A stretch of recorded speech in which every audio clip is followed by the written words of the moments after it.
Mr. Speaker, I have to say that I disagree with the sponsor of this particular bill when he said it wouldn't be prudent to put in the Constitution the funding for the municipalities who are going to have to bear the burden in some instances of the cost of these casinos in their particular county, their regions, or their communities. I think it is prudent. We've heard before the commonly used terms, trust but verify.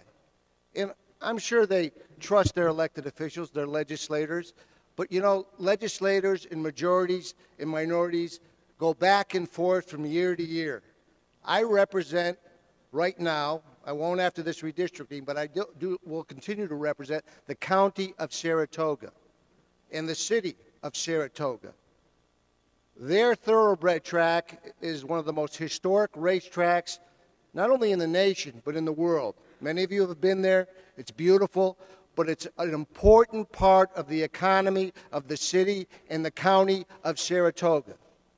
If for any reason their efficacy and their success is affected by the placement of these casinos and the fact that they are not being compensated for these casinos, and the fact that this legislation also does not allow your constituents in the counties you represent to be able to sign off or on whether these casinos go into their county. There's no opportunity for refusal or acceptance. Now, this reminds me of a piece of legislation that keeps passing the Senate. It's called Truth in Borrowing. I wrote the legislation. Senator Farley sponsors the legislation over there. Anytime you've seen a question go on the ballot, you know what you see when that question goes on the ballot? The amount of money we want to borrow and the number of years to pay it back. There's not a bank in any of our Assembly or Senate districts where you can walk into and they say, yeah, I'll give you $250,000 and you have to pay me back over 30 years, but I'm not going to tell you what the interest is, and I'm not going to tell you the total cost, combined interest, and the rest of that principle on that. You'll have to figure that out at the end. That's what we put on the ballot for borrowing. You're moving us into the depths of unknown right now. And if what happened with the VLTs in my Assembly district in the city of Saratoga is any indication of why it's important to trust but verify, I think this is a very bad bill. Because as has been pointed out, we got the money when there happened to be a Republican majority in the Senate. When there wasn't a Republican majority in the Senate, we lost the money. When the Republican majority came back into the Senate, we got the money.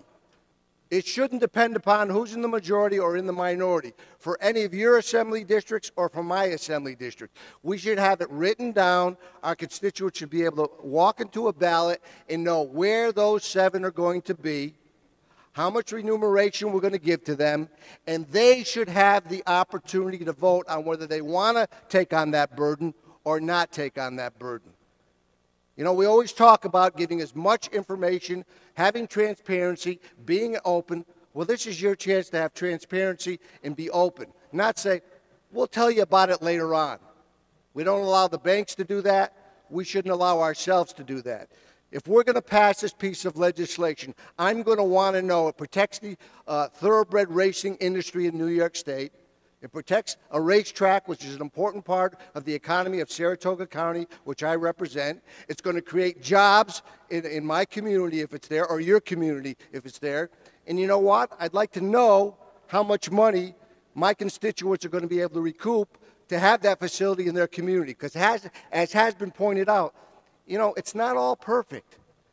It brings an element into certain communities which cost law enforcement and other costs for the constituents who represent that community. And they should be able to decide whether they want it in their county, in their community, or not. So there's simply not enough information.